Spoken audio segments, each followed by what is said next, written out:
Quedamos la vez pasada en lo que es el segundo paradigma, donde decíamos que el Hijo del Hombre vino a buscar y salvar lo que se había perdido. Y el sustento bíblico lo tomamos de Nicodemo. Entonces, si quieren, vamos iniciando donde nos quedamos. Nicodemo es un personaje muy particular de la Sagrada Escritura porque aparece de repente. Sin embargo, deja una huella indeleble que hasta ahorita estamos hablando y reconociendo eso. Lucas 19, 2-10. Vamos iniciando ahora sí. Dice Lucas 19, versículo 2, y un hombre llamado Zaqueo, que era jefe de los recaudadores de impuestos y era rico. Qué curioso, ¿por qué nos tiene que decir la palabra que era rico? Trataba de ver quién era Jesús, pero no podía a causa de la multitud, ya que él era de pequeña estatura. Qué curioso, la Biblia es un relato, la Biblia cuenta historias, cuenta anécdotas, cuenta situaciones que sucedieron y nos da información que a veces parece que no viene al caso. Pero cada cosa que la palabra dice tiene una razón de ser y tiene una conexión y nos lleva a un mensaje. Entonces, él era de pequeña estatura, era chaparrito, y corriendo delante se subió a un sicomoro para verle, porque Jesús estaba a punto de pasar allí. Déjenme hablar un poquito del contexto. En estos días, Jesús no era una figura que se le reconocía ni como el Hijo de Dios y mucho menos como Dios mismo. En esos días, la gente sabía que este era el hijo de un carpintero que venía de Belén. Y la gente creía y decía que de Belén no podía salir nada bueno. Era como una ciudad desprestigiada, una ciudad que nadie la tomaba en cuenta. Pero este hombre, hijo de un carpintero, decía cosas muy radicales y nuevas y diferentes. Y lo más importante es que sucedían milagros cuando él hablaba. Entonces se convirtió en una figura atractiva, una figura que la gente quería conocer, que la gente quería ver, pero no porque tuvieran la convicción de lo que decía o porque fueran creyentes, sino porque era novedoso. Era como si llegara a la ciudad un artista, ¿no? O alguien así que hace cosas increíbles y la gente quiere ir a ver. Ahora, Zaqueo era jefe del SAT, de Hacienda. Era el jefe de la oficina de recaudación de impuestos del lugar. En otras palabras, era un empleado de gobierno. Era una persona que trabajaba para el gobierno. Este hombre, que aparte de que era jefe como cobrador de impuestos, aparte era rico. Se nos dice que era rico porque después eso tiene que ver con una referencia de dónde sacó su riqueza. Y este hombre trataba de ver quién era Jesús. Nótese las palabras, quería ver.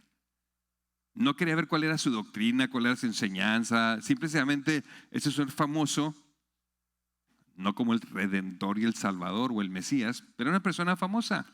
Y viene a mi ciudad y yo voy a ir a verlo, ¿no? Pero no podía causar la multitud. O sea, ya nos está diciendo en la escena que había mucha gente queriendo ver a este Jesús. Entonces imagínense Jesús llegando a un pueblo, a una aldea, a una ciudad. Y sabía que Jesús iba a pasar por un camino y la gente se amontonaba como si fuera un desfile, porque lo querían ver. Y muchos otros, por otras partes de la Escritura, sabemos que querían ir a obtener un milagro, una sanidad principalmente. Algunos llevaban endemoniados, enfermos. Entonces, como era chaparrito, que nos dice esta parte, dice que sale corriendo y se sube un sicomoro.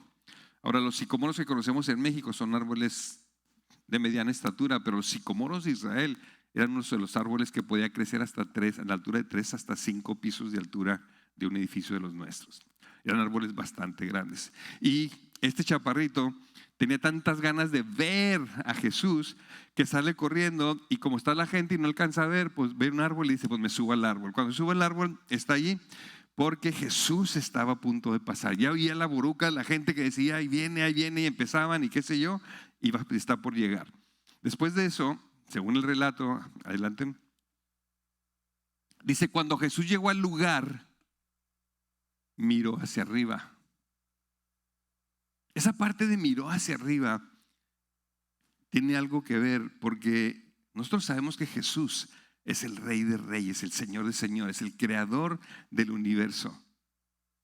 Un rey en aquel entonces y todavía hasta ahorita nunca voltea a ver hacia arriba. Un rey siempre se establece en los lugares donde uno va y tiene la experiencia alguna manera tener contacto con un rey, el rey siempre está sentado arriba. Siempre ponen el lugar y el trono siempre está arriba. Usted lo ve en las películas. Siempre cuando vemos en las películas que alguien va con el rey, hay un pasillo y el rey está allá y siempre está en alto, porque el rey nunca ve para arriba, el rey siempre ve para abajo y los que ven para arriba son los súbditos. Y qué curioso, porque aquí nos revela algo del Rey de Reyes, que Jesús va caminando y Jesús voltea para arriba. Yo comentaba la vez pasada que estuve aquí una experiencia que tuvo un amigo mío de Tailandia, que por lo que hizo como cristiano en un país 97% budista, 97% budista, como 3% musulmán y menos del 1% cristiano. Este hombre como cristiano hizo una cosa extraordinaria para los musulmanes y el rey se lo reconoce. Y cuando el rey le avisan a nuestro amigo que le van a dar un reconocimiento, cuando él me estaba platicando, le dije, platícame cuál fue el protocolo. Cuando tú llegaste al palacio y estaba el rey, ¿qué te dijeron? Y dice, dice, hay un protocolo estricto. A mí me dijeron, señor, usted va a pasar y a cierta distancia donde están dos guardias, de aquí para allá es terreno del rey.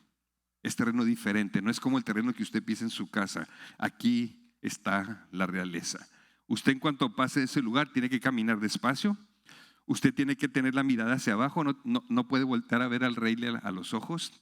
Usted va a caminar, va a subir los escalones y se va a postrar delante del rey de rodillas. Usted no puede voltear a verlo. El rey se va a parar, tal vez le dé unas palabras o no. El rey le va a entregar el reconocimiento, es como un pergamino o algo así que le entregó. Usted levanta sus dos manos y con las dos manos lo toma hacia una caravana y usted no le puede dar la espalda al rey. Usted tiene que retirarse con el pergamino volteando para abajo y retirarse así. Hasta que llegue al punto, a la línea. Una vez que usted llega a la línea se puede voltear y va y toma su lugar. Eso es un rey en Tailandia, en la tierra, hace unos 4 o 5 años de esto. Nosotros en México no tenemos la cultura de la monarquía porque no tenemos rey. No tenemos referencia, no está en nuestra cultura. En Inglaterra ustedes vean, usted hable con los ingleses y platique con ellos. Ahora que murió la reina, ellos se sienten, están de luto, sienten que perdieron a alguien. Nosotros no tenemos esa referencia. Pero entonces aquí lo interesante está que el Rey de Reyes, el creador del universo, volteó para arriba. Eso nos dice qué tipo de rey es el que servimos. Sí, Jesús está en su trono y la Biblia nos habla que está en su trono y está en alto. Pero ese rey tiene un corazón de humildad, tiene un corazón de amor y su realeza no lo separa de nosotros, al contrario, lo alcanza. Entonces voltea hacia arriba y le dice a Zaqueo, qué curioso, nomás fíjese, le dice Zaqueo, le dice por su nombre. Yo creo que la primera sorpresa de Zaqueo fue que esta persona lo volteó a ver. Este ser famoso lo volteó a ver. Y luego le dice Zaqueo, y lo primero que ha pasado Zaqueo dice, caray, ¿quién le dijo cómo me llamo yo? Y yo creo que ahí empieza a suceder algo en el corazón de Zaqueo, porque lo ve y le llama. Y lo que le dice Zaqueo, date prisa y desciende. Jesús le da una instrucción, es directo, le dice, date prisa y baja del árbol, porque hoy debo quedarme en tu casa. Y lo que tenemos entendido es que no fue a comer, se quedó a dormir en la casa de Zaqueo. Ahora, ¿se acuerda que estuvimos hablando de Lucas 10? Que el Señor dijo, Jesús dijo, yo los envío como corderos en medio de lobos. Entren a sus casas, bendíganlos, coman lo que ellos les den. Pues aquí tienen la experiencia y lo dice, y lo ministrenle y lo declaren, el reino de los cielos ha llegado. ¿Saben que lo que está haciendo Jesús aquí está aplicando su misma enseñanza de Lucas 10? Porque ve él caminando de un lobo que se sube, un cobrador de impuestos que robaba dinero, y le dice, voy a llegar a tu casa. Zaqueo se apresuró. Qué curioso, este jefe líder de la oficina de Hacienda que cobra los impuestos no se puso a argumentar, no se puede decir, mira, ¿y tú quién eres o qué? Algo ya estaba pasando en el corazón de Zaqueo, que dio la autoridad de Jesús cuando le da la instrucción. Él se baja corriendo, entonces se apresuró a descender y le recibió con gozo. Imagínense nomás ustedes, esta persona, esta figura que hace milagros, que no saben exactamente quién es, mucho menos creen que es el Hijo de Dios o el Dios mismo. Y de repente esta persona famosa se va a quedar en tu casa. Se va a quedar en la casa de Zaqueo. Y al ver esto, luego, eso es lo que hace la comunidad, la sociedad, que no entiende. Al ver esto, todos murmuraron diciendo: ha ido a hospedarse con un hombre pecador. ¿Por qué tienen la referencia de Zaqueo, que era un hombre pecador? Porque como cobrador de impuestos abusaba de su autoridad para robarle dinero a aquellos que tenían que pagar los impuestos. Entonces el Señor, aplicando Lucas 10 en su propia vida, porque una cosa interesante, cuando usted estudia la vida de Jesucristo, indistintamente de lo que dijo, simplemente cómo vivió, nos damos cuenta que Jesús, todas las enseñanzas que nos dio, Él las vivió. Si Jesús decía oren sin cesar, Él oraba sin cesar. O sea, Jesús era una persona íntegra, que no nos pedía nada que Él no hubiera hecho. Si dice en la palabra que no hay mayor amor que el que no da la vida por sus amigos, Jesús la dio por sus enemigos. O sea, Jesús nunca nos pide nada que Él no haya hecho por nosotros. Es un líder genuino y auténtico. No dice vayan a la guerra y mátense, Él fue a la guerra y murió. Entonces, llega el momento donde se hospeda con Zaqueo. Ahora, ahorita antes que vayamos al otro versículo, yo me hago esta pregunta. ¿Qué platicaron? ¿Qué platicaron? ¿Qué le dijo Jesús a Zaqueo? ¿Zaqueo qué le dijo a Jesús? Zaqueo le dijo: oiga, disculpe, ¿es cierto lo que dicen de usted? ¿Que resucita muertos? ¿Qué le preguntó? No le preguntó: ¿es usted el Hijo de Dios? Pues claro que no. Ni siquiera tenían esa referencia todavía. Sabían que hacía milagros. Sin embargo, en el siguiente versículo, mire lo que pasa. Y Zaqueo, puesto de pie, dijo al Señor: he aquí, Señor, la mitad de mis bienes daré a los pobres. Y si en algo he defraudado a alguno, haciéndose el inocente, no, se lo restituiré 4 veces cuadruplicado. El versículo anterior, que dio la referencia, nomás sabemos que Jesús entró y que Zaqueo lo recibió. El siguiente relato bíblico que nos dice en el versículo, que es el 5 o el 6, dice que Zaqueo se puso de pie y dijo al Señor: he aquí, Señor, la mitad de mis bienes daré a los pobres, y si en algo he defraudado a alguno, se lo restituiré cuadruplicado. ¿Se acuerdan que hablamos ayer de cómo los bienes, las cosas tienen que ser reconciliadas con el Padre a través de Jesucristo? ¿Se acuerdan? Porque al Padre le plació, le dio gusto, lo hizo por placer, no por obligación ni por estrategia, lo hizo porque le plació al Padre reconciliar en Cristo Jesús y a través de Él todas las cosas. Yo les decía cómo tiene que ver tenemos que reconocer que las cosas tienen que ser reconciliadas con Dios. Bueno, usted dígame, ¿qué pasó aquí con Zaqueo? Se reconcilió su cartera, se reconcilió su economía, se reconcilió su trabajo, se reconciliaron sus ahorros, se reconciliaron sus posesiones. Algo pasó. Teológicamente hay una discusión con este tema, porque yo les pregunto, ¿qué fue lo que Jesús le dijo?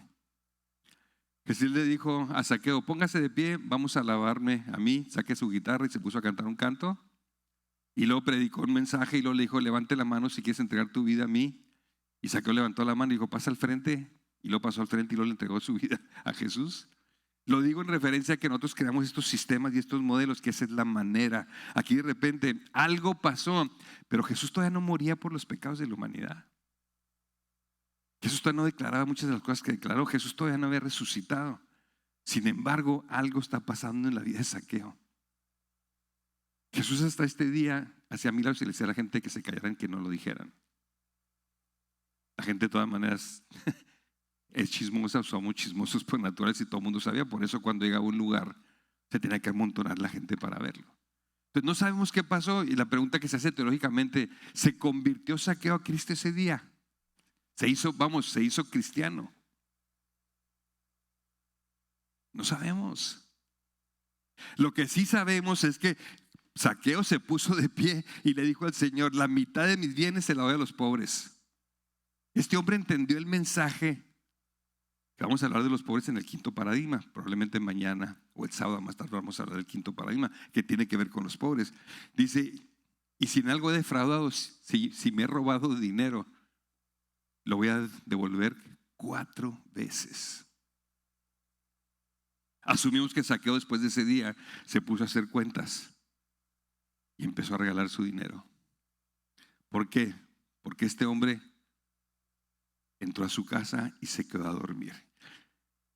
Y luego Jesús le dijo, ¿se acuerda que dimos los 4 pasos de Lucas 10? Primero dijimos bendecir, tener comunión con el lobo, comemos lo que nos debe comer, como dice la palabra, le ministramos al lobo y luego declaramos el reino de los cielos ha llegado a la casa del lobo. Mire, Jesús está haciendo Lucas 10 porque aquí dice, y Jesús le dijo, después de que hace esta declaración Zaqueo, Jesús le dijo, hoy ha venido la salvación a esta casa, ya que él también es hijo de Abraham. Palabra clave, hoy ha venido la salvación. Jesús salvó a Zaqueo antes de morir por sus pecados en la cruz.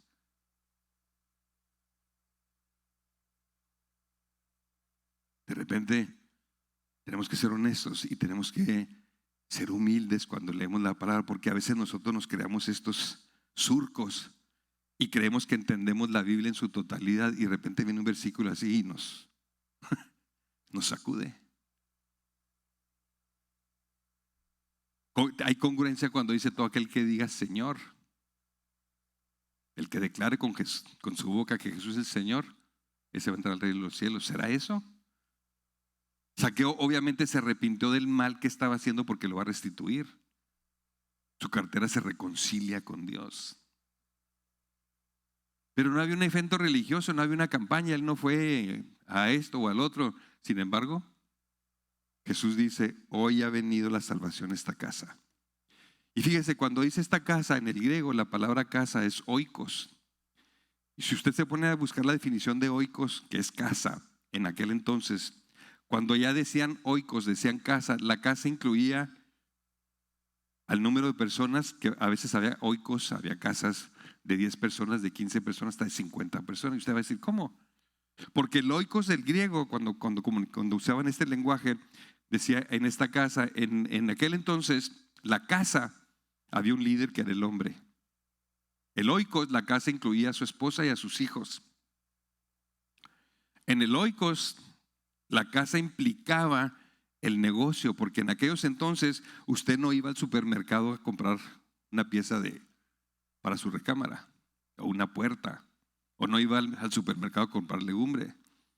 La gente trabajaba en sus casas y en sus casas generaba el producto. Y la gente andaba de casa en casa comprando o haciendo trueque, haciendo negocio unos con otros. Está bastante claro que en aquel entonces la economía se movía así. Algunos iban a los parques, a las plazas, y ahí ponían lo que tenían y ahí lo vendían. Pero lo que vendían lo traían de su casa, del oikos. Entonces en el oikos también incluía a los empleados que trabajaban en la casa, porque el jefe de la casa era responsable del bienestar de su empleado. Y luego, aquellos que tenían esclavos, en el oikos estaban incluidos los esclavos. Entonces de repente Jesús hace una declaración fascinante antes de la cruz, antes de su resurrección, y dice, hoy. ¿Te acuerdas lo que le dijo al ladrón cuando Jesús todavía no resucitaba, que estaba colgado? Que le dice, hoy estarás conmigo en el paraíso, hoy. Esto es todo de los hoys de Jesús. Le dice, hoy ha venido la salvación a este oikos, a toda esta gente, ya que él también es hijo de Abraham. No sabemos si exactamente Nicodemo era judío y por consecuencia hijo de Abraham. Pero ¿qué pasa si Zaqueo? ¿Qué pasa si Zaqueo era gentil, no era judío? Si Zaqueo no fuera judío, fuera gentil, lo que dijo Jesús, que era un hijo de Abraham, era para que lo apedrearan. ¿Cómo que un gentil va a ser hijo de Abraham? Nosotros somos hijos de Abraham y somos gentiles. Bueno, ahorita somos miembros de la familia. Entonces de repente en una narrativa como esta, la palabra nos da un montonal de información que hay que meterse y analizar palabra por palabra, frase por frase, que está conectada, que dice, que no dice, y de repente encontramos cosas extraordinarias, cosas hermosas. Ahora, ahí es donde Jesús dice las siguientes palabras. En ese contexto que viene la salvación, no nomás a Zaqueo personalmente, sino a su oikos y a su trabajo principalmente, porque el tema es lo que hace con su dinero y cómo devuelve lo que se ha robado y todo lo más. Y ahí es donde él dice lo siguiente: él es también hijo de Abraham. Hoy ha llegado la salvación a esta casa. Él es hijo de Abraham, porque el Hijo del Hombre, que se está refiriendo a Jesús a sí mismo, el Hijo del Hombre ha venido a buscar y salvar lo que se había perdido.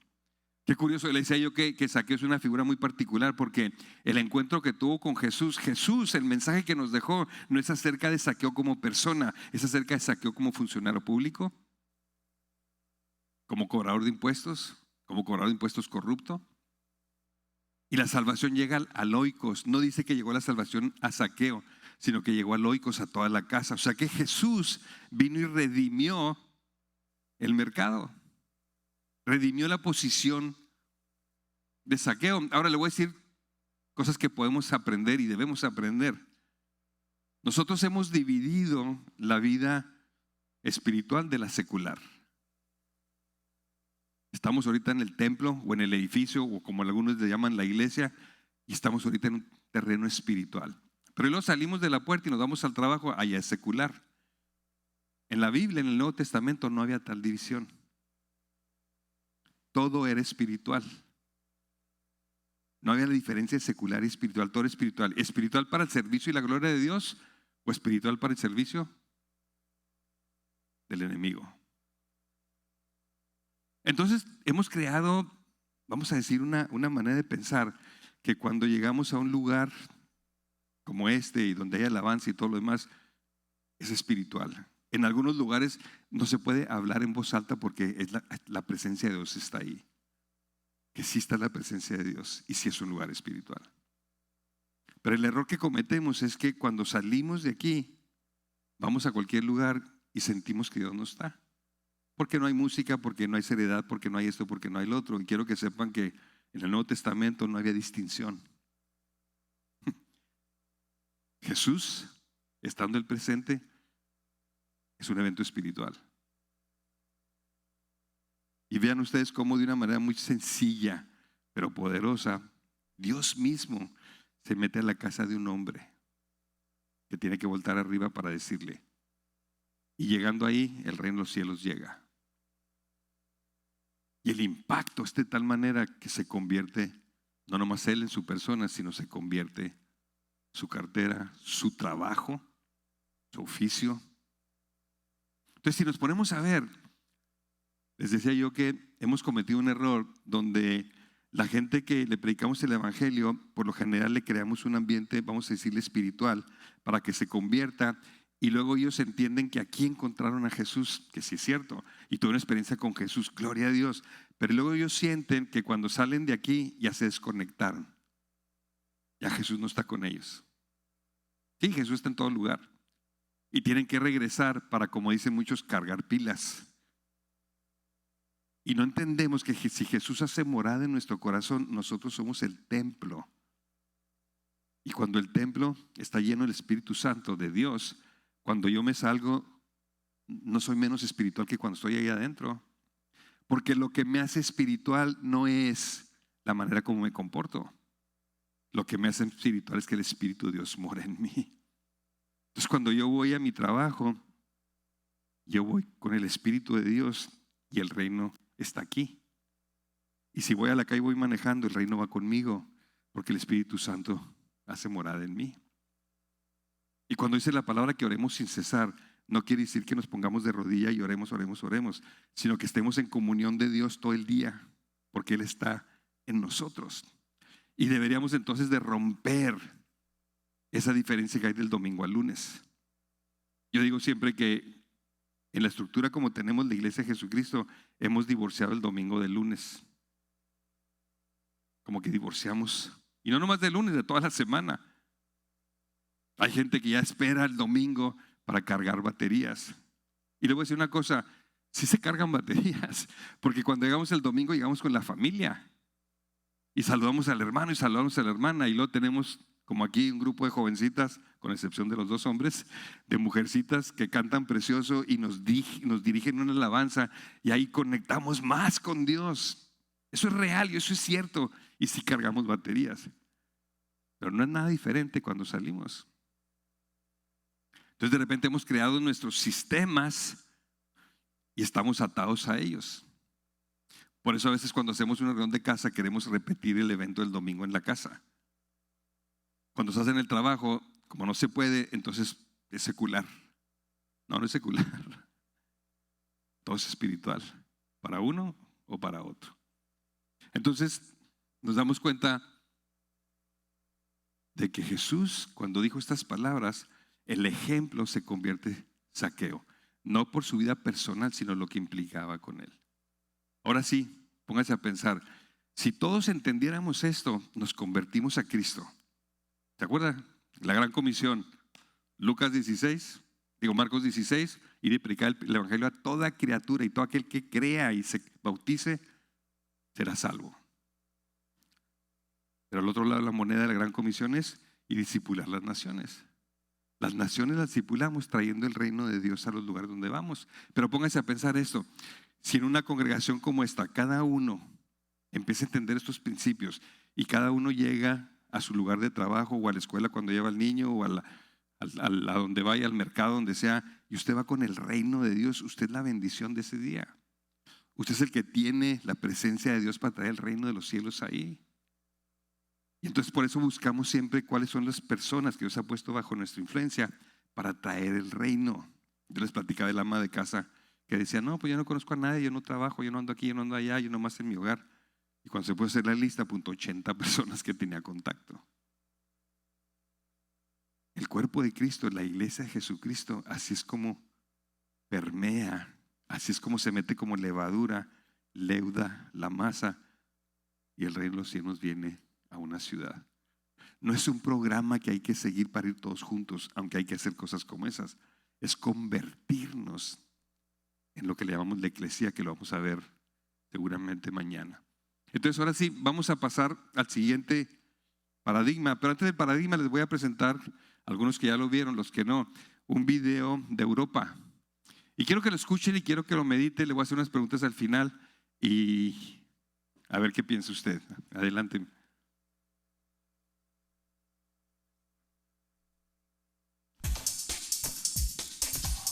El secularismo creciente en Europa ha provocado que muchas iglesias cierren por falta de fieles y de presupuesto para mantenerlas abiertas.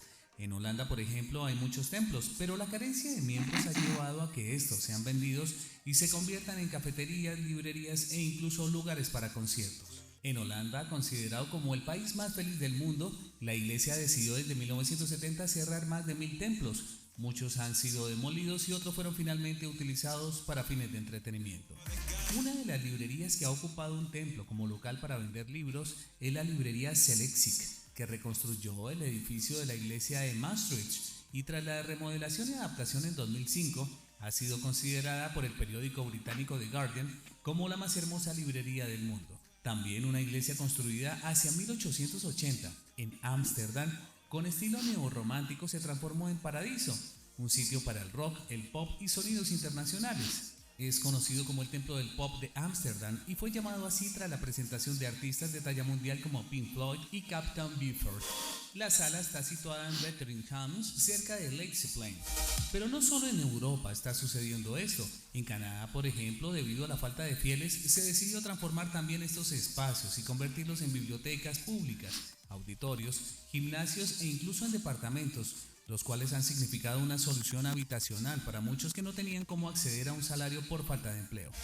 Pero según cómo vamos, ¿la religión desaparecerá en Europa? En la actualidad en Holanda el 28% de su población es católica, el 19% protestante, el 5% musulmana, el 4% de otras religiones y más del 40% de la población de los Países Bajos no tiene religión. Sin embargo, el crecimiento del número de ateos es igual en los 9 países más ricos del mundo: Australia, Austria, Canadá, República Checa, Finlandia, Irlanda, Holanda, Nueva Zelanda y Suiza. Por otro lado, los datos de un estudio de American Physical Society en Dallas, Estados Unidos, muestran que el número de personas religiosas dejarán de existir en estos países en los próximos años. También indica que en el año 2050 en Holanda el número de ateos superará el 70%. ¿Y tú qué piensas de esta situación? ¿Crees que realmente cada vez hay menos creyentes? ¿Es bueno que se aprovechen estas iglesias para tal fin? Espero que dejes todos tus comentarios abajo. Si te gustó el video no olvides compartirlo y suscribirte a Noticias de Actualidad Tops. ¿Qué opinan? Eso es como el mundo ve al cristianismo. ¿Se acuerdan el primer video que les presenté de religiones, cómo van subiendo las barras? Así es como el mundo ve el cristianismo. El mundo dice, se están cerrando iglesias. La gente ya no va a las iglesias. Las están destruyendo, las están cambiando y las están convirtiendo en librerías, discotecas, hoteles. Y les hacen la pregunta, ¿se está acabando el cristianismo? Porque ellos están analizando las estadísticas. Están analizando erróneamente un concepto que bíblicamente no existe. Número uno, esos edificios no es ni son iglesias. No son. Se están cerrando iglesias. No son. El mundo les llama iglesias y más triste, nosotros como cristianos les llamamos iglesias, pero no son iglesias, son edificios. Edificios donde se congrega la iglesia de Jesucristo. La iglesia somos nosotros. Pero a veces no nomás el mundo está confundido en la definición de iglesia, sino los mismos cristianos estamos confundidos. ¿A dónde va el domingo, hermano? Voy a la iglesia. No, usted no va a la iglesia el domingo, usted es la iglesia. Y se congrega con la iglesia. ¿Cuántos se necesitan estar para que haya una reunión de iglesia? Acuérdense las palabras de Jesús, donde 2 o 3 se reúnen en mi nombre, ahí está la iglesia, ahí está la iglesia. Tenemos que ir a un lugar a adorar a Dios. Esa fue la discusión del Nuevo Testamento cuando Jesucristo trajo el mensaje de que nosotros somos la iglesia.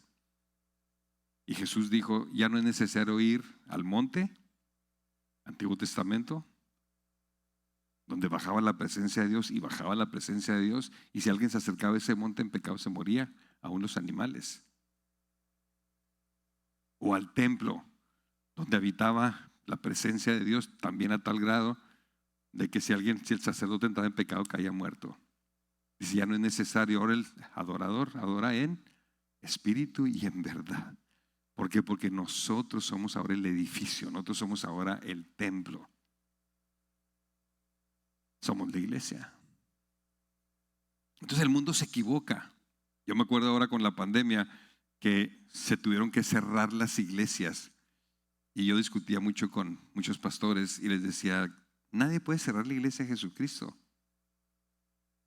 Para cerrar la iglesia de Jesucristo tendrían que matarnos a todos los miles de millones que somos cristianos en el mundo. ¿Cómo cierras la iglesia de Jesucristo? Porque donde 2 o 3 se reúnen, ahí está la iglesia, esa es la iglesia. Pero nosotros mismos hemos confundido los conceptos y hemos caído en dividir lo secular con lo espiritual, porque si quieres ser espiritual, ve el domingo a la iglesia. Ahora, quiero quedar muy, muy claro, no estoy diciendo que no nos congreguemos los domingos como iglesia, para que nadie va a salir, ya ves, el pastor dijo que no tenemos que venir el domingo. Claro que hay que venir el domingo, porque el domingo es una celebración de la iglesia. El domingo nos reunimos a orar juntos, a tener comunión unos con otros. Nos venimos a adorar al Señor con un equipo profesional como está aquí. Y nos enseñamos unos a otros, nos cuidamos unos a otros. Lo único que estoy diciendo es que esa no es la iglesia. La iglesia somos nosotros las personas. Yo platico una anécdota que me pasó cuando estaba enseñando esto al grupo de jóvenes en la congregación. Yo prefiero llamarles congregaciones, que sí son, porque en la congregación Dios ha levantado pastores y los pastores vamos a dar cuentas de las ovejas. Y las ovejas se les va a evaluar si se sometieron a su pastor y fueron obedientes. Y estábamos ahí y yo estaba hablando de lo que es la iglesia y lo que no es la iglesia, lo que es el templo y lo que no es el templo.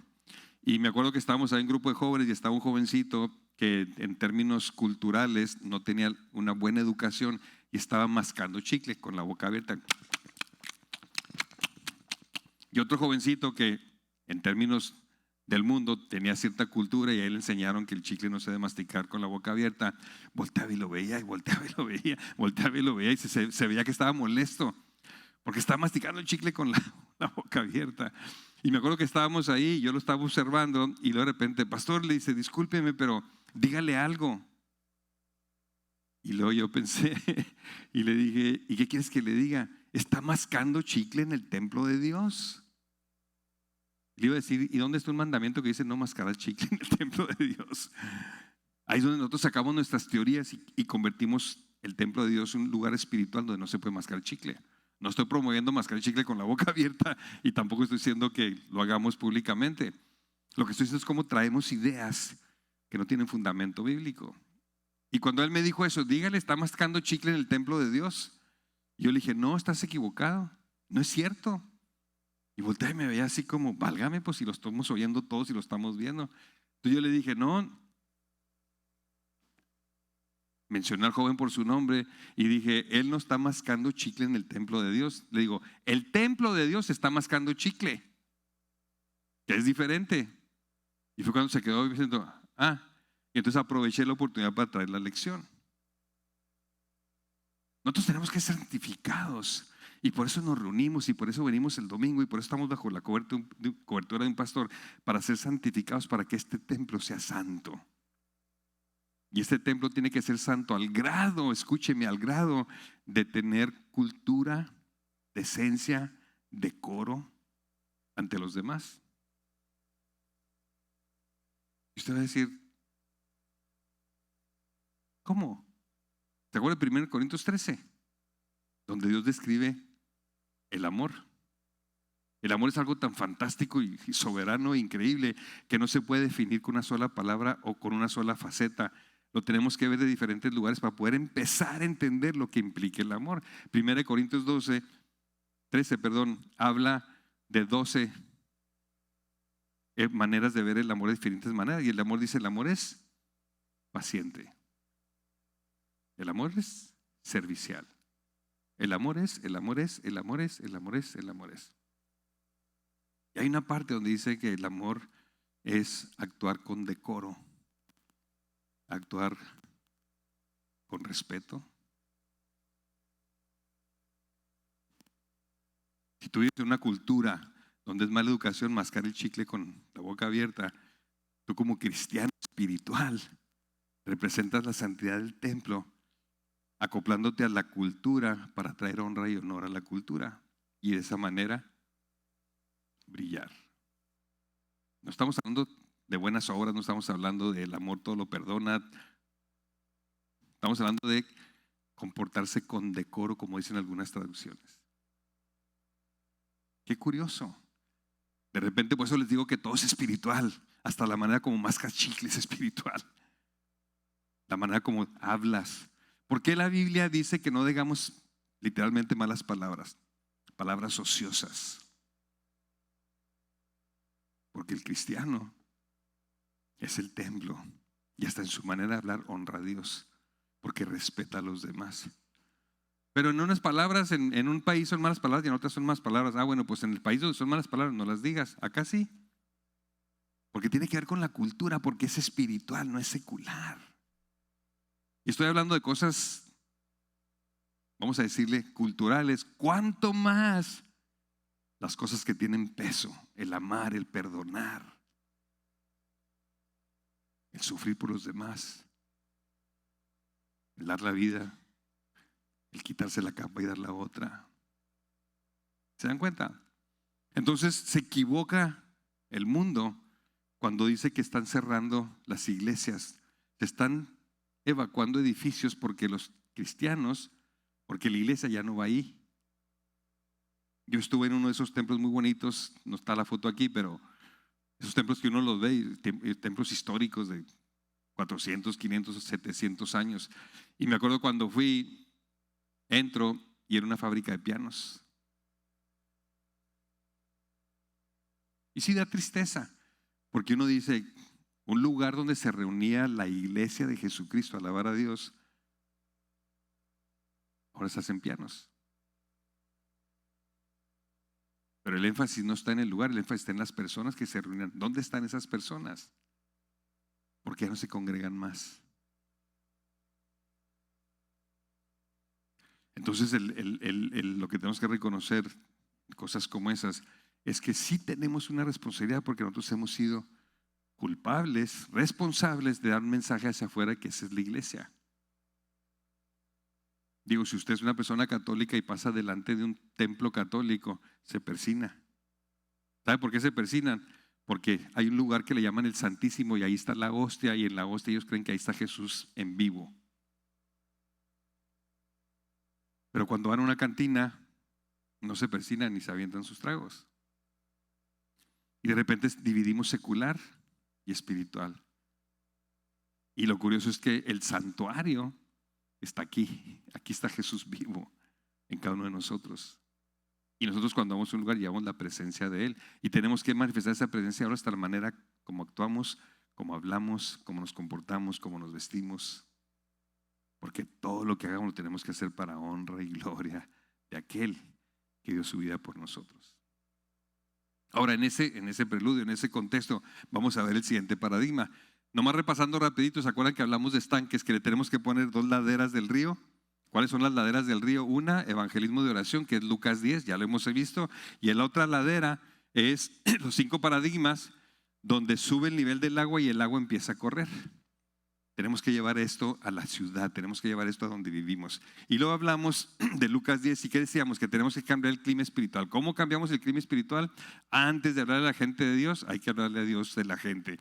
Hablamos, adelante, de que las 4 cosas que se anuncian hacer en Lucas es, en este orden: primero bendecimos al lobo, tenemos comunión con el lobo, ministramos al lobo y luego proclamamos el reino de los cielos ha llegado, tal y como lo hizo Jesús con Zaqueo. Y luego de ahí nos pasamos entonces a lo que son los 5 paradigmas y empezamos a ver de los 5 paradigmas. El primero que vimos, ¿cuál fue? ¿Quién se acuerda? Hemos sido llamados a discipular naciones, no solo individuos. Y ahí empezamos a abrir el esquema, ¿no?, de lo que hay. Ahí la cita que mencionamos es: id pues y haced discípulos en todas las naciones, o a todas las naciones. Mateo 28, 19. Segundo paradigma: el mercado ha sido redimido y ahora es necesario poseerlo. ¿Se acuerdan lo que dijimos? Jesús murió y reconcilió todas las cosas con Él. Ahora a nosotros nos toca recuperarlas. Y ahí hablamos de precisamente lo que acabamos de terminar ahorita, porque el Hijo del Hombre ha venido a buscar y salvar lo que se había perdido. Usted cuando ve este versículo se va a acordar: Zaqueo, su trabajo, su oikos. ¿Por qué? Porque Jesús volteó hacia arriba y le dijo: voy a pasar este tiempo en tu casa. Ahora sí, tercer paradigma, muy interesante y muy necesario también entender, cambiar el esquema. Cada creyente es un ministro. Cada creyente es un ministro y trabajar es adorar. Cada creyente es un ministro y trabajar es adorar. Mire qué interesante se pone. Acuérdense que paradigma dijimos que nos tenemos que poner unos anteojos y ver la vida de una manera diferente, ¿no? En este tema, el paradigma 3, leemos lo siguiente: y todo lo que hagáis, todo lo que hagas en la iglesia, como decimos, o el domingo, o en la reunión de casa, o en la reunión de oración, o todo es todo. Todo lo que hagáis es lavarte los dientes, manejar el automóvil, ir a la escuela, estudiar, hacer deporte, dormir, trabajar. Todo lo que hagáis, hacedlo de corazón. ¿Como para quién? Para el Señor. Y no para los hombres. Esos son los versículos que tenemos que quitarle el polvo y apropiarnos y entender que todo lo que hagamos lo tenemos que hacer para el Señor. Por eso le digo que si empieza a entender el espíritu de la palabra y lo que la palabra nos está diciendo, esto no es secular y es espiritual, esto es completo. La Biblia no hace distinción de lo que suceda dentro de lo que le llamamos la iglesia o fuera. La Biblia hace distinción que nosotros somos la iglesia y que todo lo que hacemos, lo hagamos, lo tenemos que hacer para el Señor. Por eso le digo, hace ratito le decía, como usted se viste, como usted habla, lo tiene que hacer para el Señor, no para los hombres. Esa conciencia la tenemos que tener. Ahora vamos viendo el fundamento. Colosenses 3:23. Adelante. Mire qué interesante está esto. ¿Cuál es el llamado sublime? Ahí le dejamos. ¿Cuál es el llamado sublime? En la cultura que tenemos de cristianismo, el llamado sublime es ser pastor. Toda oveja que quiere llegar al máximo del llamado como cristiano es ser pastor. Y mucha gente está frustrada porque dice, nunca voy a llegar a ser pastor. Porque para ser pastor necesito un montonal de sacrificio, dedicación, llamado, unción y todo lo que significa, lo que implica, que es un trabajo muy, muy difícil, no es fácil. Pero todo el mundo creemos que ese es el llamado sublime. El llamado sublime no es el ser pastor. Le voy a decir cuál es el llamado sublime. El llamado sublime de todos los creyentes es el llamado que Dios le da a cada uno. Y a cada uno le da un llamado diferente. ¿Dónde creamos la concepción de que el llamado de los llamados, de los llamados, de los llamados es ser pastor? La gente que no puede ser pastor se siente ciudadano de segunda categoría. Al pastor sí lo oye Dios, a mí no.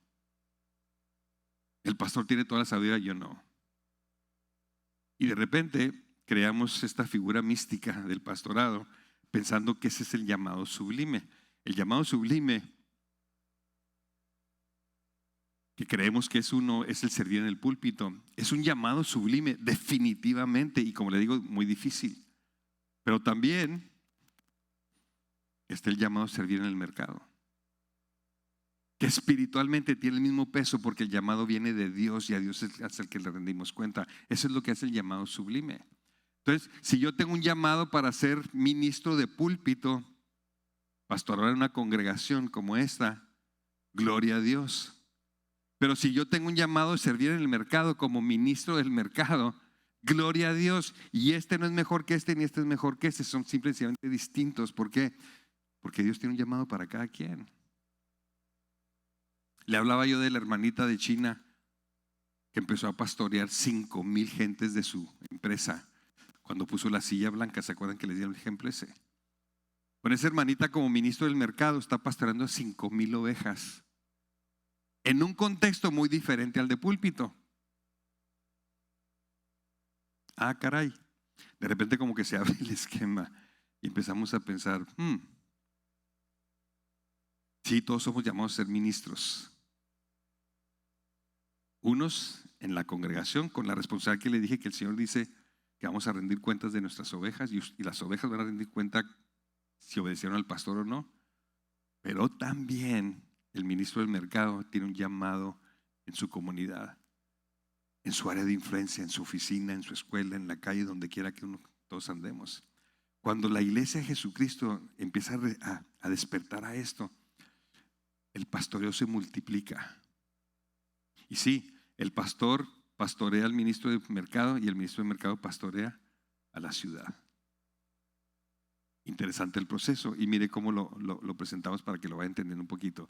El sacerdocio de todos los creyentes tiene dos dimensiones. El sacerdocio de todos los creyentes, uno vertical y uno horizontal. El vertical es el del ministro de púlpito. El ministro de púlpito, el pastor viene y trae palabra de Dios, trae indicación, trae contenido, trae contexto, trae palabra, trae bendición, trae sanidad. Se organiza todo esto para ayudarnos nosotros a crecer porque trae de Dios y motiva a que nosotros que estamos como ovejas, llevarle a Dios.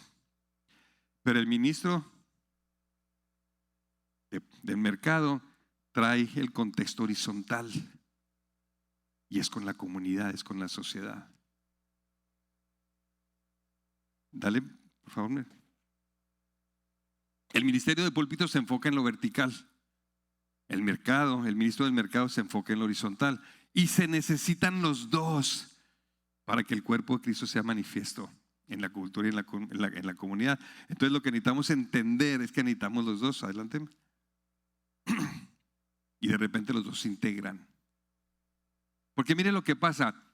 Una de las presiones que hay sobre el pastorado es que el pastor es el responsable Y todo el mundo quiere traer a sus enfermos para que el pastor ore por ellos. Todo el mundo quiere traer a los lobos para que el pastor les ministre. Todo el mundo quiere traer al papá o a la mamá o al hermano para que hable con el pastor, para que el pastor le diga y le enseñe y le diga todo lo demás. Y le echamos toda la carga al pastor. Y no vemos eso en el Nuevo Testamento. En el Nuevo Testamento vemos el pastor haciendo su función de entrenar. ¿Se acuerdan que le hablamos de Efesios 4?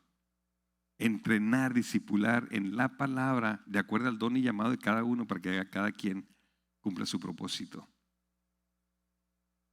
Y si el ministro de mercado entiende que tiene la misma unción, no en la congregación, sino en la calle, empezamos a ver cosas extraordinarias. Pero tenemos que entender eso, tanto el ministro de púlpito como el ministro del mercado. Vamos siguiendo para asentar esto. La falta de integración de lo vertical y horizontal, ¿qué produce? Ustedes díganme si están de acuerdo con esto o no. O sea, cuando no tenemos esas dos responsabilidades trabajando juntos, como decimos ahorita, el ministro del mercado y el ministro de púlpito, no lo hacemos en conjunto. ¿Qué es lo que pasa? Que la membresía de la congregación se compone de clérigos y laicos. Ellos y nosotros, los de primera categoría y los de segunda categoría. Se levanta una pared. Porque no entendemos que todos somos ministros. Unos en un lugar, otros en otros, pues todos somos ministros. Otra cosa que sucede, que produce esto, es que la congregación opere primordialmente en un edificio conocido como el templo. Entonces la congregación se convierte en templocéntrica, no necesariamente cristocéntrica, porque todos queremos funcionar alrededor del templo. Ven, hacemos aquí organizamos. Y allá en la calle, pues que Dios los bendiga. El gobierno, pues allá que arregle sus problemas. Otras cosas que produce cuando no integramos esto, adelante,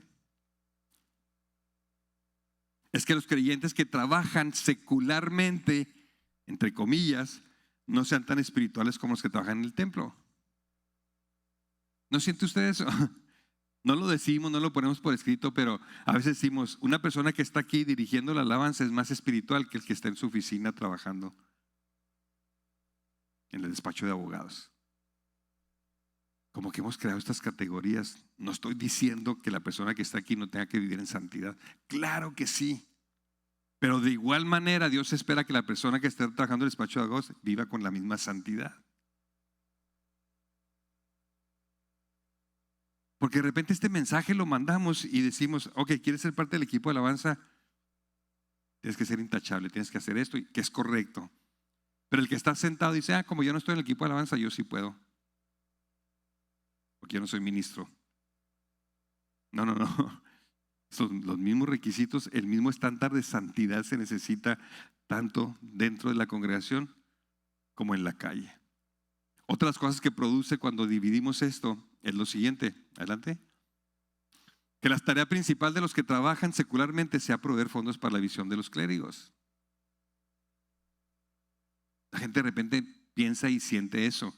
Mi responsabilidad es traer el diezmo para que se haga y se cumpla la visión del pastor. Y ese es mi trabajo. Yo, como les dije, ando en varias partes del mundo. Estamos trabajando en 450 ciudades alrededor del mundo a través de un ministerio que se llama Transforma al Mundo. Y yo les pregunto, me gusta preguntarle a pastores en China, en África, en Asia, en diferentes lugares, Latinoamérica. Y le digo, pastor, descríbame para lo que para usted es un buen cristiano. ¿Y saben cuál es la respuesta genérica que tengo casi en la mayoría? Me dicen que venga el domingo, que vaya a un grupo de casa, que venga a un grupo de oración y que diezme. Si el miembro de la congregación hace eso, palomita, tiene un 10. Y yo les digo, ¿no se le hace una visión muy corta y muy pobre? 4 cosas y con eso ya. Y le digo, ¿y qué hay del lunes? ¿Y qué hay del martes? ¿Y qué hay del miércoles? ¿Y qué hay del jueves? ¿Y qué hay del viernes? ¿Y qué hay del sábado? Porque la reunión del domingo es de 2 horas. La reunión de oración por lo general es 1 hora. Vamos a poner 2 horas, son 4 horas. La del grupo de casa, 2 horas, porque es entre semana y quise dormir para el trabajo, 6 horas.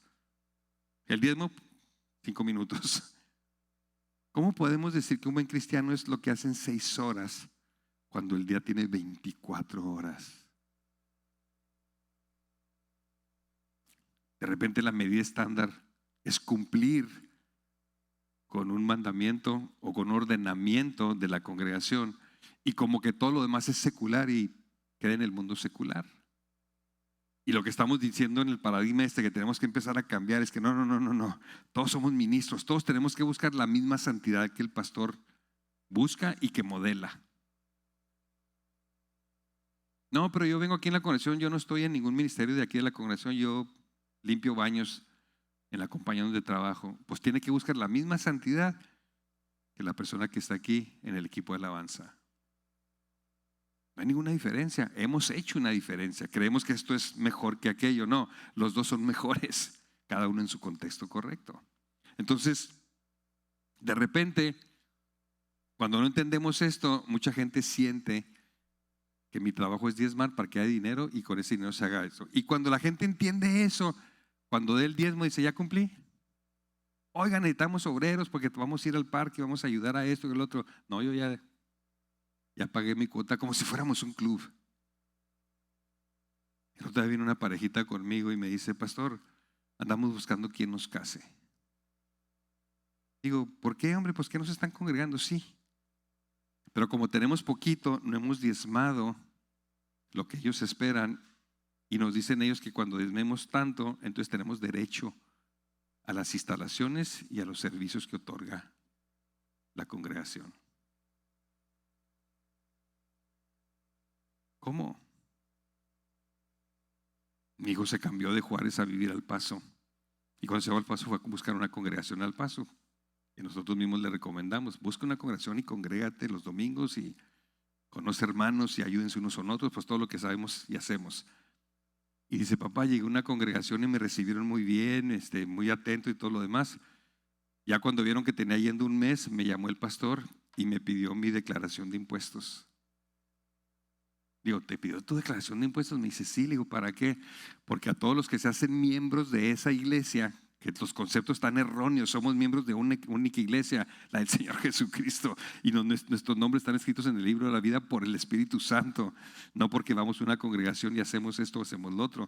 Entonces dice, me dijo que necesitaba mi declaración de impuestos porque de ahí calculan mi diezmo y entonces me llevan récord si estoy diezmando correctamente. ¿Por qué? Porque el pastor es el espiritual y tú eres el que traes el dinero para que el pastor haga sus programas de misiones y todo lo demás. ¿Cómo llegamos a cosas como esas? Claro que mi hijo, yo le pregunté, ¿qué vas a hacer? Dice, para nada. Dice, no me vuelvo a parar en ese lugar. Le digo, haces bien. ¿Qué es la iglesia de Jesucristo? Somos todos ministros. Sí, hay un ministro de púlpito que es el líder y la autoridad de este lugar y el que se encarga de buscar de Dios para traer la congregación y traer la congregación para entregarlo a Dios para la perfección de los santos, para que todos seamos mejores. ¿Para qué? Para que entonces en el llamado que tenemos sublime cada quien de ser ministro del mercado, llevemos el reino de los cielos a donde estamos. Tiene que haber esa conexión, porque a veces el ministro de púlpito prepara a la gente, la prepara a la gente, la prepara a la gente, la prepara a la gente y la prepara a la gente, pero ahí se queda. Y no hace la conexión del mercado para que cada quien haga lo que tiene que hacer donde tiene que hacerlo. El pastor de la muchachita de China, bueno, de la hermanita de China con 5,000 empleados, en el modelo que le estoy diciendo yo, ella tendría que haber convencido al pastor para que el pastor fuera a la planta y le predicara a 5,000 empleados. Y el pastor dijo, usted es la pastora de ese lugar, usted es la que tiene la autoridad que Dios le dio como jefa. Es su responsabilidad, busque la manera con el Espíritu Santo para traer el reino a ese lugar. Son lobos. Eso puso a la empresaria a orar y es cuando le da la visión de lo de la silla y la pone y lo se convierte. Le voy a platicar lo que pasó en Filipinas. A ver si me entiende lo que estoy diciendo. En Filipinas, un taxista que se congregaba el domingo, iba el domingo, diezmaba el domingo, iba a la reunión de oración el domingo, trabajaba como taxista y veía su trabajo de taxista secular. Y cuando empezó a oír este mensaje, empezó a decir, caray, yo no lo había pensado así. Mi congregación es mi taxi. Todo el que se suba a mi taxi, tengo una oportunidad de traer el reino. Son lobitos que Dios me está subiendo ahí. Entonces él cambia su manera de ser taxista. Dice, ahora en adelante reconcilió su taxi con el Señor. Dijo, Señor, este taxi no es mío, es tuyo. Y este taxi es un instrumento para predicar tu palabra y para amar gente y para traer el reino de Dios. De aquí en adelante, este taxi es para ti y voy a rehacer todo lo que hago en mi taxi para hacerlo para bendecir a los lobos. Entonces, ¿qué hizo el del taxi? Lo limpió mejor, lo arregló mejor y luego compró dulces y puso esto y puso lo otro, y cuando llegaban al taxi le daban dulce, le daba esto y le daba lo otro. Lo que hacen los Ubers ahorita, pero porque así es la política de la empresa, él lo hacía de corazón. Y él, cuando se convierte, él estaba asignado como taxi en un lugar en Filipinas donde había 5 antros de pura gente LGTB, puro homosexual. Entonces la gente que se subía a su taxi eran puros homosexuales. Y algunos venían tomados y unos venían besándose hombre con hombre y mujer con mujer. Y él decía, ay, y sufría y dice, ya voy a dejar el taxi, voy a buscar otro lugar, voy a buscar otro trabajo porque esto es intolerable, ¿cómo es posible? Y todo lo demás. Cuando empieza a entender, no, espérate, Dios te envió como ministro de mercado con ellos. Ámalos. Son lobitos, igual que éramos nosotros. Entonces él cambia su actitud y empieza, cuando llega al taxi, él empieza a orar por los homosexuales que se van a subir. Y dice, los voy a tratar bien, los voy a amar, no los voy a condenar, no los voy a rechazar, los voy a saludar con gusto. Y empieza a hacerlo. Y empieza a pasar una cosa extraordinaria. Cuando están los taxis y salen de los santos a las 2, 3 de la mañana, algo así, y la gente se va, de repente se hace una línea de homosexuales, se hace una línea para esperar a este taxi. Estaba otro taxi y le decía, súbase. No, si yo me voy con el Señor, ahorita que venga yo me voy con él. Él no se dio cuenta al principio, pero de repente empezó a ver, hasta que uno de sus clientes homosexual le dice, oiga, ¿no se ha dado cuenta de lo que está pasando? Y el hermanito estaba perdido, decía, no. Dice, no se ha dado cuenta, entre nosotros hemos reconocido que usted nos trata bien, usted no nos juzga, usted no nos hace mal la cara, usted nos trata con dignidad y hemos decidido utilizar su servicio en lugar de los otros. Y el hombre dijo, caray, estaba trayendo el reino de los cielos y ellos estaban percibiendo algo distinto. ¿Cuál era lo distinto? Amor. ¿Estaba de acuerdo con su estilo de vida? Claro que no, pero cambió su actitud porque dijo, yo soy ministro del mercado, yo voy a pastorear a estas gentes. En unas de esas se hace amigo, se empieza a hacer amigos porque lo empieza a conocer por nombre y él por nombre. Hola Juan, ¿cómo estás? Y hola Roberto, y hola Socorro, y ahora qué sé yo, los nombres que se ponen, ¿no? Y de repente uno de ellos le dice, ¿por qué usted es diferente? Porque todos los demás nos tratan de la patada, nos discriminan, casi nos avientan y todo lo demás. Y le dijo, es que, dice, yo tengo la experiencia de que lo que yo estoy haciendo con usted, alguien lo hizo conmigo. ¿Cómo? ¿Sí? A mí también me decían esto y me decían lo otro, no porque era homosexual, él en su mundo, sin Cristo. Dice, y esa persona me amó, me aceptó incondicionalmente. Y dice, ¿quién es esa persona? Dice, pues es Jesús. ¿Cómo? Entonces le predica el evangelio. Ya cuando el lobito empieza a abrir su corazón, ya es cuando tienes compañía con él, es cuando empiezas a comer de su mesa. Si no físicamente, ir a la casa, ya empieza a haber esa interacción. Entonces se convierte este hombre. Resulta que este hombre era el gerente de un antro para puros homosexuales. Y él era el novio del dueño, otro varón, y eran novios. Entonces él empieza a recibir discipulado a través del taxi con el hermanito que lo llevaba y lo traía. Estaba discipulando, estaba pastoreando en su taxi. Entonces cuando empieza a pasar eso, este hombre empieza a leer la Biblia y todo y empieza a tener un cambio. Y cuando este hermanito del taxi se convierte y empieza a hacer lo que está haciendo, lo primero que le recomendaron los otros cristianos fue salte de ahí.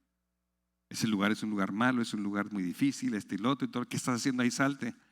Y alguien, gracias a Dios, que tiene esta enseñanza, le dijo, no, no te salgas, quédate ahí, porque ahí Dios te ha puesto, ese es tu ministerio. Ahí tú tienes que establecer el reino de Dios. Cuando este hombre se convierte, el novio del dueño, que es el gerente, llega un momento donde empieza a ver las diferencias y dice, estoy pensando salirme y retirarme de este mundo. Y le dice, no, no te salgas, quédate ahí. Qué curioso el consejo contrario a lo que casi por lo general se da. Le dice, quédate ahí porque ahora tú vas a traer la luz ahí. Y entonces empieza él a cambiar y él platica de cómo va con su jefe. Y le dice, jefe, le quiero decir una cosa, yo quiero que sepa que lo que está entre usted y yo ya se acabó. La relación que tenemos de amor, de noviazgo, se acabó. Y luego le dice, ¿qué? ¿Ya encontraste a otro? Dice, sí. ¿Qué? ¿A poco es mejor que yo? Dice, 1000 veces mejor que usted.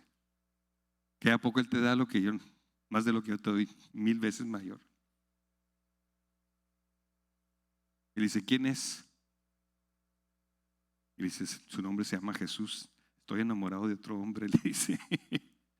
Se llama Jesús. Y al principio se rompe la relación, el jefe se enoja, lo quiere correr y no lo quiere correr y que esto y que el otro y todo lo demás, no entiende. Pero este hombre ya tenía un testimonio, era ministro del mercado, ya tenía un testimonio y poco a poquito el jefe empieza a hacerle preguntas.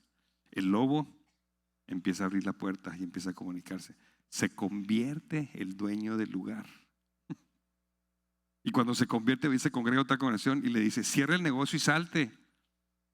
Y le dice al que era su novio y al que era el gerente, le dice, fíjate que me están recomendando que se. Le dice, no, ¿por qué no vemos mejor la manera de bendecir a toda la gente que viene aquí? Oye, qué buena idea. Así como le dijo al que se iba a renunciar de gerente, así como le dijo al que manejaba el taxi. Y al ratito ya se hace la liga, ya son 4 o 5 orando y todo lo demás. Y se queda. Y empiezan a hacer cosas distintas para todos los que venían al antro de homosexuales. Empiezan a cambiar de actitud, tratarlos con dignidad, con respeto, con cariño, con amor. No están de acuerdo con su estilo de vida, pero amamos al pecador. Odiamos el pecado, pero no odiamos al pecador. De repente empezó a suceder algo. Si usted va ahorita a ese lugar, esos 5 lugares que eran antros para homosexuales, son 5 congregaciones de puros ex homosexuales. ¿Se da cuenta? Ahora, si el taxista hubiera entrado en el paradigma anterior, antiguo, pastor, tiene que venir, tiene que hablar con mis clientes del taxi, predíqueles a ellos, ¿cuándo va a haber un evento para invitarlos a que vengan al templo y aquí tener un evento para que ellos escuchen la palabra? Si él hubiera dicho eso, yo me pregunto, ¿cuánto tiempo hubiera transcurrido para que 1 o 2 se convirtieran? Sin embargo, él se convirtió en el ministro de púlpito. Él empezó a pastorear en su lugar de responsabilidad donde Dios lo puso. Y empezó a traer el reino, empezó a hacer Lucas 10. Y al ratito se fue la cadenita. Y el pastor no es el que tiene que andar haciendo ese trabajo, somos cada uno de nosotros en el área donde Dios ya nos puso. Eso es lo que estamos hablando, de que cada ministro, cada cristiano es un ministro. Entonces, ¿qué tiene que suceder? Tiene que suceder 2 cosas. El pastor, el ministro de púlpito lo tiene que entender y tiene que entrenar a cada oveja como ministro del mercado.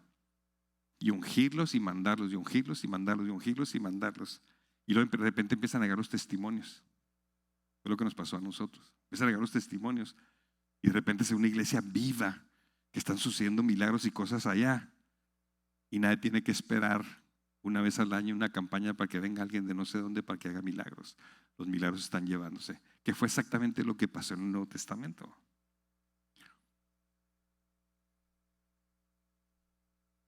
Hay 4 niveles. Ahí le pararon. No, primero nomás darle el primero. Perdón.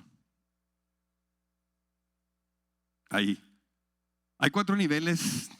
Nosotros le damos ascendentes de involucramiento en el mercado. A ver usted en cuál de los 4 se identifica. No me va a decir a mí, no, nomás usted piensa. A ver en cuál de los 4 calificó cada uno de nosotros, cada uno de ustedes. Hay aquellos que en el mercado, en el trabajo, no aquí en la congregación, en el trabajo, en la escuela, donde cada quien andemos durante toda la semana y nuestra vida cotidiana.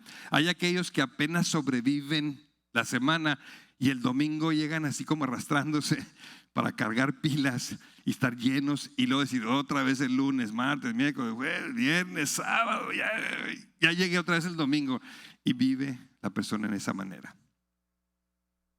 Hay otros, ahora sí, hay otros, no más hay otros que practican principios bíblicos en el mercado. Hay otros que ya son un poquito más maduros, no están sobreviviendo en el mercado. Hay otros que ya están en su trabajo, en la escuela, donde anden, y tratan de manejar ciertos principios bíblicos. A lo mejor son respetuosos, a lo mejor que Dios lo bendiga, cositas así, ¿no? Hay otros que operan en el mercado en el poder del Espíritu Santo. Estos ya son más atrevidos, estos ya como que buscan el Espíritu Santo para hacer algo y empiezan a traer la presencia de Dios.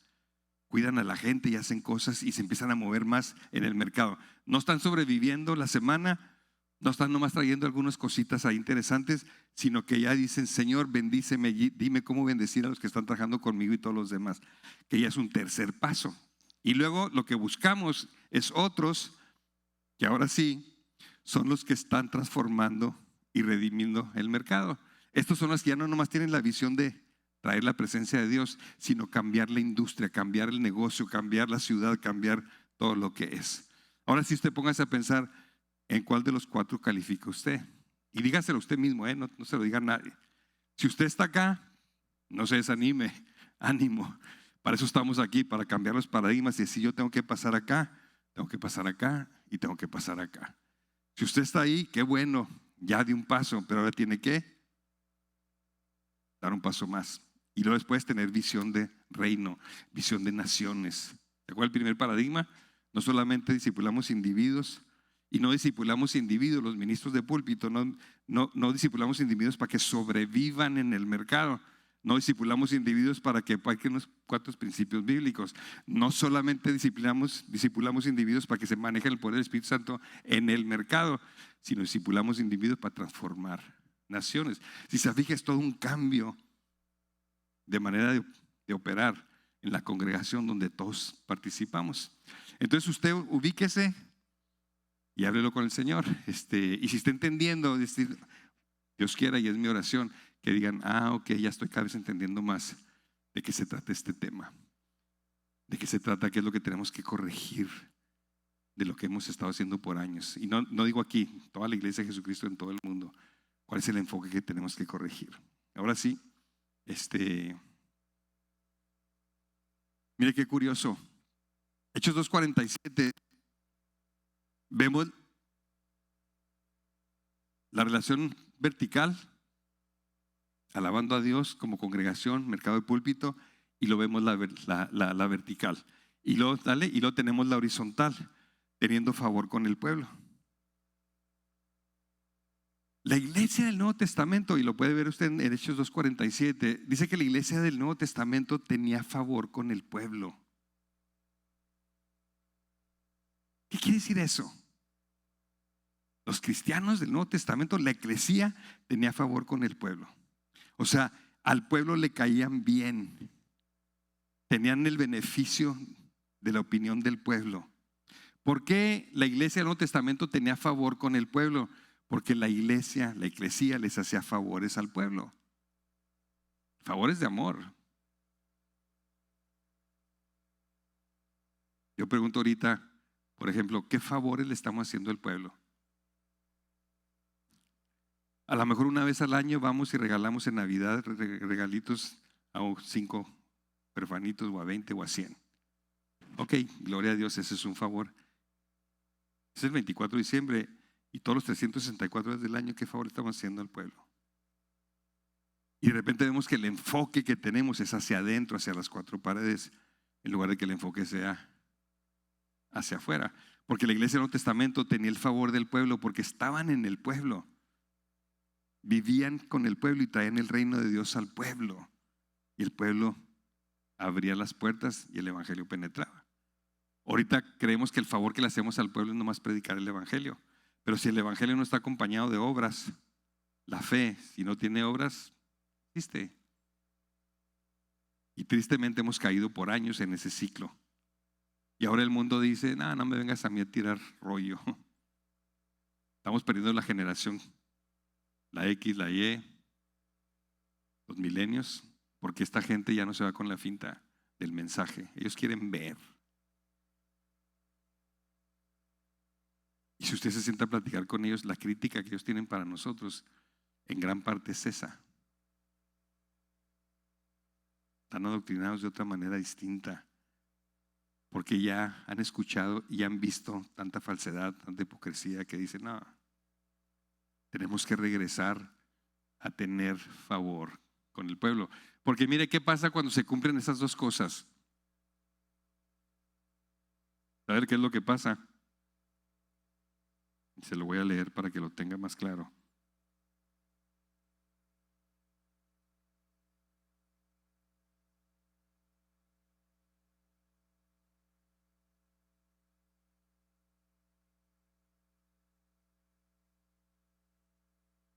Dice, día tras día, los domingos nomás, no, día tras día continuaban unánimes en el templo, cuando todas se congregaban en la sinagoga, y partiendo el pan en los hogares, día tras día. Los grupos de hogar eran todos los días. Nosotros nos conformamos con uno a la semana. Partiendo el pan en los hogares, comían juntos con alegría y sencillez de corazón, alababan a Dios y hallando favor con todo el pueblo. Punto. Y lo dice, y el Señor añadía al número de ellos los que iban siendo salvos.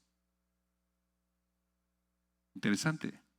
La eclesía de aquel entonces partían el pan en las casas todos los días, comían juntos con alegría y sencillez de corazón, alababan a Dios y tenían favor con el pueblo. Y lo dice, y el Señor añadía cada día a la iglesia a los que habían de ser salvos. Cuando usted lea cada iglesia, no piense en una congregación como la nuestra. A la iglesia de Jesucristo añadía. Unos se congregaban en una casa, otros en otro, otros en otros. Se congregaban en casas, no se congregaban en templos ni en edificios como los nuestros. Y el Señor añade cada día a la iglesia a los que han de ser salvos. Hemos cambiado un tanto el tema del crecimiento con esfuerzos de nosotros, con campañas y eventos, y dejando de ser lo que somos, y no nos está funcionando. Cuando tenemos que concentrarnos en lo que somos la eclesía de Jesucristo, somos su pueblo. Somos el templo del Espíritu Santo. Donde nosotros nos reunimos, ahí está Él. Y somos ministros todos del mercado. Cuando empezamos a hacer eso, empezamos a vivir de corazón todo esto, el Señor añadía a su iglesia los que habían de ser salvos. Qué interesante, la iglesia del Nuevo Testamento no tenía programas para crecer, tenían programas para ser la iglesia de Jesús, para ser luz, para ser sal, para ser embajadores, para ser 1 Corintios 13. Y haciendo eso, el Señor añadía. El crecimiento era natural. Porque cuando tú amas al lobo y haces lo que decía en Lucas 10,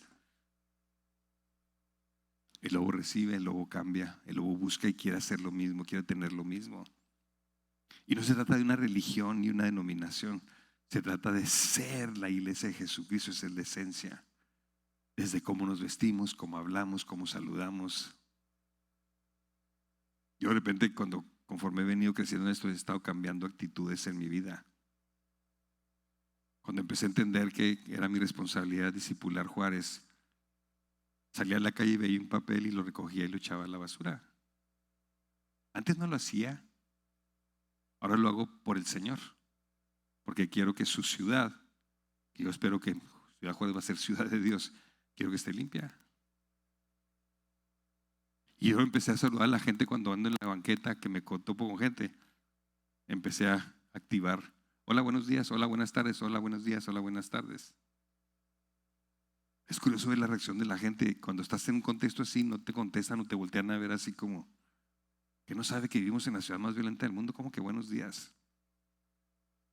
Empecé en los restaurantes a practicar un poquito. Cuando voy a una mesa y logro hacer contacto con la persona que está sentada, le digo, provecho. No nos contestan, gracias. Es vivir, como dice 1 Corintios, con decoro. No más. en lo más mínimo cosas como esas. Imagínense, no sé cuántos cristianos hay aquí en Brownsville. 20,000, 15,000, 30,000, no sé. Pero imagínense que entre 30,000 gentes todos los días bendiciendo a todos los días. Provecho, provecho, buenos días, buenas tardes, un papelito, un esto, un lo otro. Claro que la ciudad tiene que entender que hay alguien aquí diferente. En la iglesia, es la iglesia de Jesucristo, pero nos hemos concentrado en las cuatro paredes. Ahora déjeme cambiar un poquito el tema y hablarle de trabajar es adorar. Ahí le voy una pregunta. ¿Cuándo se introdujo la música en la adoración desde el Antiguo Testamento? Porque hemos creado otra imagen que tenemos que cambiar el paradigma de que creemos que cuando hablamos de adorar a Dios tiene que estar involucrada la música a fuerzas. Y no estoy en contra de la música, me encanta a mí la adoración. Todo lo que estuvimos experimentando es glorioso y hay que seguirlo haciendo. Pero déjeme retarlo un poquito en los conceptos. ¿Sabía usted que desde Caín y Abel el pueblo de Dios adoraba a Dios sin música? Se cree que hasta 900 o 1200 años después se introdujo la música. ¿Sabe usted eso? Y dice usted, ¿y entonces cómo adoraban a Dios? Porque el principio que tenemos bíblico de adoración es el trabajo. Cuando nosotros entendemos que cuando hacemos nuestro trabajo, en donde quiera que estemos, ya sea en el hogar, una ama de casa, o el abogado en el despacho, o el estudiante en la escuela, o el de limpieza en el edificio, cuando nosotros estamos trabajando, todo lo que hacemos lo tenemos que hacer para el Señor, y es cuando estamos adorando. Y cuando adoramos a Dios, Dios es enaltecido. Dios habita en la alabanza de su pueblo, y lo primero que pensamos es música. No está mal pensar en la música, pero hemos creado esta visión cerrada de que la adoración es única y exclusivamente música. Sí, se incluye la música, pero esa es una parte, probablemente es la parte más emotiva, porque cantamos y sentimos y lloramos y levantamos las manos. Gloria a Dios, hay que seguirlo haciendo. Pero al pensar de esa manera, descartamos que nuestro trabajo es adoración. ¿Nunca se ha puesto a pensar cuando Caín y Abel llevan su ofrenda a Dios? Dios tuvo favor para el que cantaba mejor, el que lo adoraba más bonito, con bonita voz y con una arpa o algo así. En ese entonces no adoraban a Dios con cantos, nadie cantaba, nadie tocaba instrumentos. ¿Sabe cómo adoraron a Dios? Con el fruto de su trabajo. Caín lleva el fruto de la ganadería, Abel lleva el fruto de la agricultura, de la tierra. Desde aquel entonces se entiende que la gente adoraba a Dios con el fruto de su trabajo, porque estaban redimiendo la maldición de la tierra desde que Caín mata a Abel y que viene y son expulsados por la caída del hombre desde Adán y Eva. Se maldijo la tierra, pero en Cristo Jesús se empieza a redimir. Y entonces el trabajo que dice trabajarás, ganarás el pan con el sudor de tu frente. Lo que era un trabajo difícil, cuando empezamos a entender estos principios, el trabajo que hacemos lo hacemos para la gloria de Dios. Todo lo que hacemos lo hacemos para la gloria de Dios. Y cuando traemos ese trabajo estamos adorando a Dios. Y cuando adoramos a Dios, Dios es enaltecido. 8 horas, 9 horas, 10, 12 horas las que usted trabaje al día. Porque mire, le voy a poner este ejemplo. Usted está en el trabajo y usted dice, yo quiero adorar a Dios en mi trabajo. Se tiene que esperar a la hora de la comida. Y si le dan media hora para la comida, pues come rápido y luego se pone los audífonos y luego pone una música, un canto, y luego se pone a cantar y luego lo apaga y dice, ya adoré a Dios. Sí, esa es una manera de adorar a Dios, pero dejamos de ver que durante el trabajo todo lo que hacemos, si lo hacemos para el Señor, lo estamos adorando. Ese es el adorador en espíritu y en verdad, no solamente con música. Ahora, corrigiendo para que nadie vaya malinterpretar. No estoy en contra de la música, no estoy diciendo que no debe haber música, no. Que haya toda la que podamos y que lo disfrutemos al máximo. Y más cuando gente tan profesional, los músicos y todo, gloria a Dios por los hermanitos y hermanitas que hacen un esfuerzo, sacrifican su tiempo para ayudarnos a experimentar a Dios en esa manera de alabar. Yo no estoy en contra de eso, ni estoy diciendo lo contrario. Estoy diciendo gloria a Dios, no me malinterprete. Lo que estoy diciendo es que aparte de eso, que es glorioso y es bonito y es hermoso, aparte de eso estamos perdiendo 8, 9, o 10, 11 horas las que cada quien trabajemos cuando trabajamos esa adoración a Dios. Inténtelo y verá la diferencia. Así como somos ministros del mercado y nuestro trabajo es ahí traer el reino, aprendamos que cuando hago eso estoy adorando a Dios. Me convierte en un adorador en espíritu y en verdad en todo tiempo, porque lo hago para el Señor de corazón, no para los hombres. Tal vez el domingo si tenemos un adoradómetro, un aparato que mida el nivel de adoración, el domingo en todas las ciudades del mundo ¡fum!, sube, pero y luego el lunes baja porque no estamos en el edificio, no estamos juntos, no hay músicos, baja. Yo creo que debe subir el domingo porque estamos todos aquí cantando y alabando a Dios, pero el lunes tiene que mantenerse igual mínimo o a lo mejor hasta más, porque ahí estamos haciéndolo por 8, 9, 10 horas, porque lo estamos haciendo de corazón para el Señor, no para nosotros. ¿Qué diferencia sería que empezáramos a dejar estas cosas que nos hemos puesto y nos atamos y a lo que ya tenemos le agreguemos lo que no hemos hecho? ¿Se acuerdan que habla de pecado de omisión? Por eso le digo que no estamos en contra de lo que hacemos ya en las 4 paredes. Necesitamos las 4 paredes. Necesitamos estar juntos o ayudarnos unos a otros, ministrarnos unos a otros. Necesitamos los retiros, necesitamos los encuentros. Todo eso lo necesitamos. ¿Para qué? Para la perfección, el perfeccionamiento de los santos, para que cada quien haga la obra del ministerio como ministro del mercado. Y si de eso le agregamos que cuando yo salgo a trabajar, desde que pongo la tarjeta, lo hago para el Señor y estoy adorando a Dios. Y mi trabajo se convierte en un altar de adoración, porque traigo la presencia de Dios en mi actitud, en mis acciones. Y la gente empieza a ver y empieza a recibir el favor. El clima espiritual empieza a cambiar. Empiezo a aplicar Lucas 10, empieza a cambiar. Y al ratito una persona, cada una, podemos empezar a transformar la ciudad en el área donde Dios nos ha puesto, el área de influencia. No está tan complicado. Todo lo queremos hacer a través de las 4 paredes.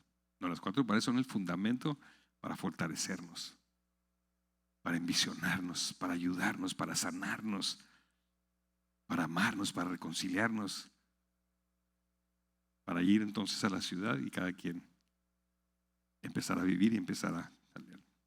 Déjenme terminar con esta oración. Yo no quisiera animarlos conforme vamos avanzando a que usted piense, mañana tengo que hacer esto y tengo que cambiar esto y tengo que hacer. No piense en el cambio todavía. Piense nomás, primero que nada, en que el Espíritu Santo le confirme aquí adentro. No se vaya a los hechos luego, porque a veces así reaccionamos. Esto y esto, mañana empiezo diferente. No, tranquilos. Vamos masticando, medítelo, compártalo con su esposa, con su esposo. Oye, ¿qué piensas de lo que escuchamos ahora? Háblelo con el pastor. Háblelo con tus hermanos de la congregación si tiene relación con ellos. Háblelo en su grupo de casa. ¿Qué piensan? Digiéranlo, mastíquenlo, disciérnanlo, escudriñenlo de acuerdo a las escrituras. Y conforme Dios vaya trayendo la convicción, entonces empezar los primeros pasitos y empezar con poquito. El que me es fiel en lo poco, dice el Señor, me hace ser fiel en lo mucho. Y usted verá que va a pasar el transcurso de los días, los meses, y al ratito va a decir, un año después va a decir, ya no soy lo que era antes. Ahora estoy viviendo una vida más plena, porque cambié las gafas, porque cambié los paradigmas. A principios bíblicos que tienen escritos 2000 años, unos más porque son del Antiguo Testamento. No es palabra nueva, no es algo que se inventó alguien, es lo que ya estaba escrito, pero lo hemos olvidado porque nos hemos concentrado nomás en unas cosas. Sigamos con las que nos hemos concentrado, pero empecemos a cambiar y agregar las otras. Podemos orar para que el Espíritu Santo traiga la convicción, traiga la convicción. Mañana vamos a ver otro tema muy importante, que es lo que es la eclesía. A mí ese tema me revolucionó totalmente, me hizo cambiar y pensar muy diferente. Mañana le damos a los otros dos paradigmas. Amén. Padre, te damos la gloria y la honra, Señor. Gracias, yo te doy gracias, Señor, por cada hermanito y cada hermanita, Señor, que ya tienen 19 años, Señor, en constante oración, en ayuno, buscando de ti, Señor. Padre, no cualquiera, Señor, hace un compromiso de 21 días de ayunar y de orar. Yo te doy gracias por ellos, por su corazón. Eso demuestra, Señor, que te aman, que tienen ansias de ti, Señor, que quieren más de ti. Te doy gracias por el pastor, Señor, por traer ese liderazgo. Yo bendigo esta congregación. Te pido, Señor, que tú multipliques todo lo que ya hacen, Señor. Pero al mismo tiempo, Señor, también te pido que lo que cada quien esté escuchando, Señor, que seas tú el que convenza, Señor. Seas tú el que traiga la revelación, la convicción en el interior. Y que bajo el liderazgo del pastor,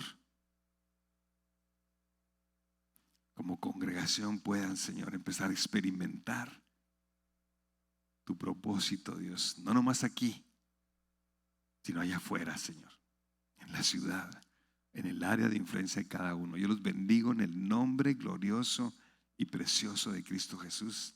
Amén, amén y amén. Amén, hermanitos, que Dios los bendiga. Nos vemos mañana con el favor de Dios. Gloria a Dios. Dios los bendiga, hermanos. Nos vemos aquí el día de mañana a las 7:30.